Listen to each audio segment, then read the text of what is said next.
Capítulo 14. Jeremias em vão intercede pelo povo. Aqui na verdade nós teremos dois blocos, o capítulo 14 e também boa parte do capítulo 15, ou melhor, até o capítulo 15.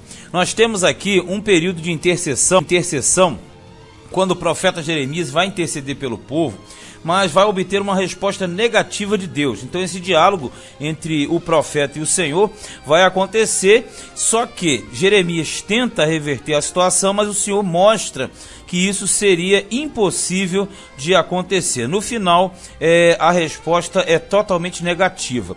Capítulo 14, verso 1 diz assim: a palavra do Senhor que veio a Jeremias a respeito da grande seca. Anda chorando Judá, e as suas portas estão enfraquecidas. Andam de luto até ao chão, e clamam, e o clamor de Jerusalém vai subindo, quer dizer, para Deus. E os seus mais ilustres mandam os seus pequenos buscar água.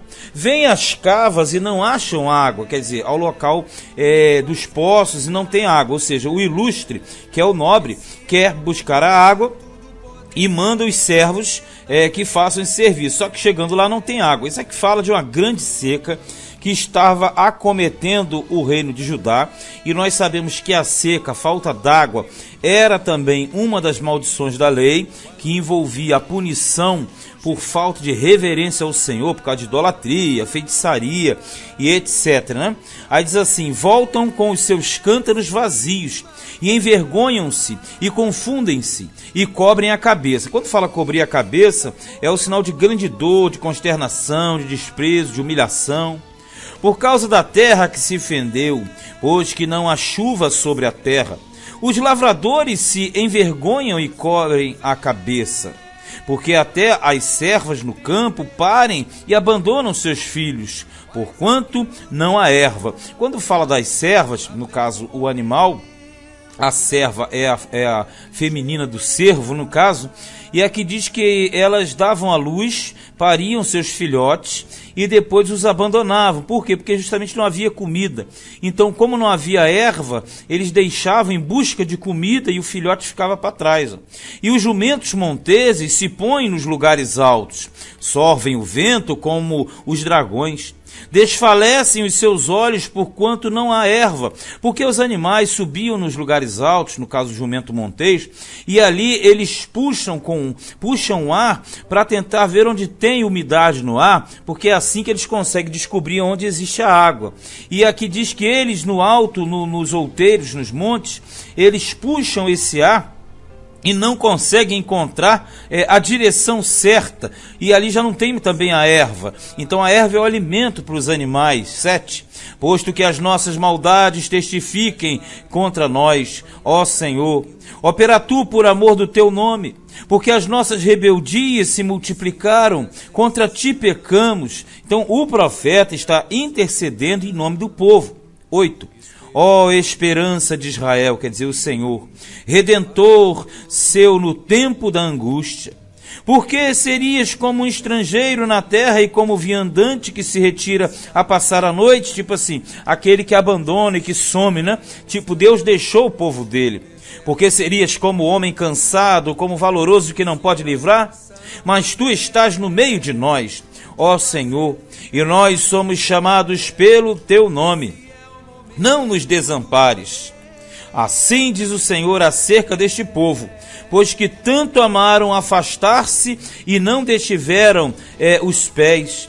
Por isso o Senhor se não agrada deles, mas agora se lembrará da maldade deles e visitará os seus pecados. Quer dizer, eles quiseram se afastar tanto que agora não tem mais como se aproximar. Disse-me mais o Senhor: não rogues por este povo para bem.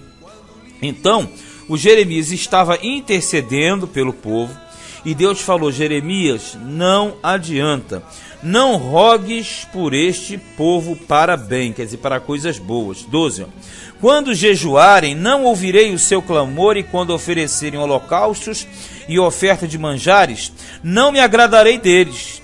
Antes eu os consumirei pela espada e pela fome e pela peste, quer dizer, a guerra, a falta de comida e a doença que vem em virtude da falta da alimentação. Então disse eu: ah, Senhor, Eis que os profetas lhes dizem: não vereis espada e não tereis fome, antes vos darei paz verdadeira neste lugar. Então Jeremias está dizendo, mas os profetas, os outros, estão dizendo que é o contrário, que vai vir paz, que vai vir abundância. Os profetas dizem isso. E disse-me o Senhor: os profetas profetizam falsamente em meu nome.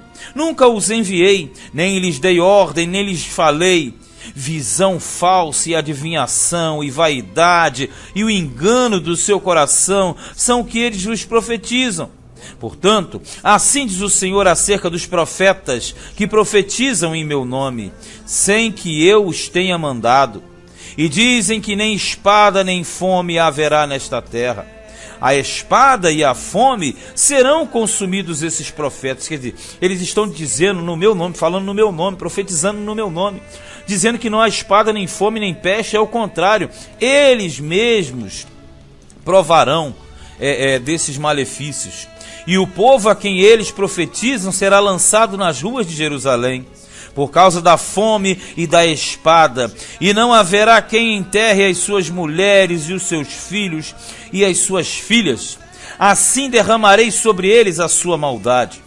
Portanto, lhes dirás esta palavra: os meus olhos derramem lágrimas de noite e de dia, e não cessem, porque a virgem, filha do meu povo, está ferida de grande ferida, de chaga muito dolorosa, quer dizer, uma ferida que dói muito.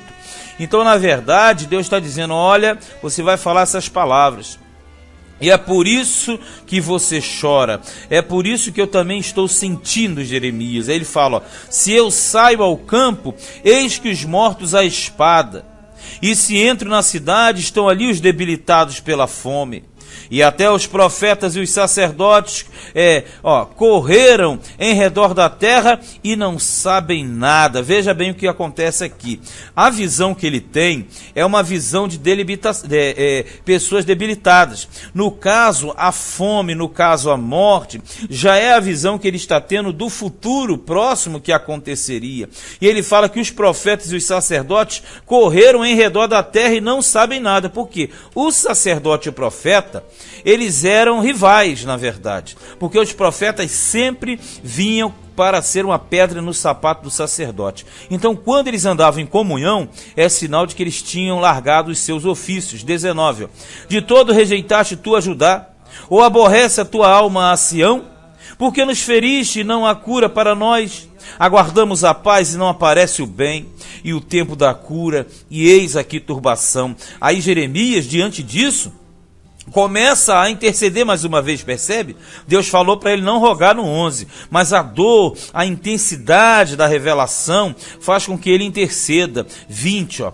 Ah, Senhor, conhecemos a nossa impiedade e a maldade de nossos pais, porque pecamos contra ti.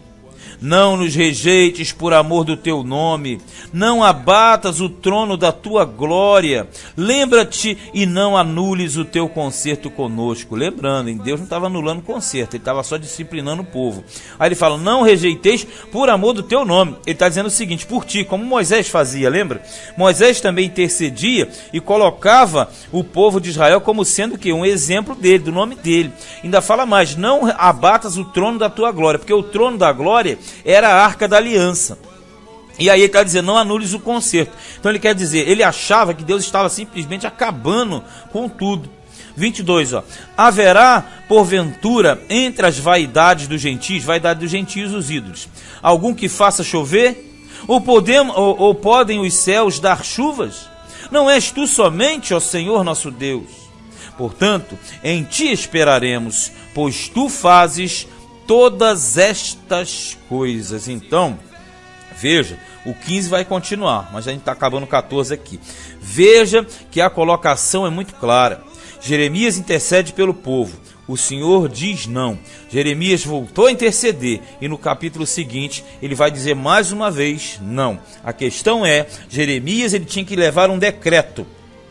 Jeremias não foi levantado para uma intercessão. E isso você verifica ao longo de todo o livro. Este foi Profeta Jeremias, capítulo 14.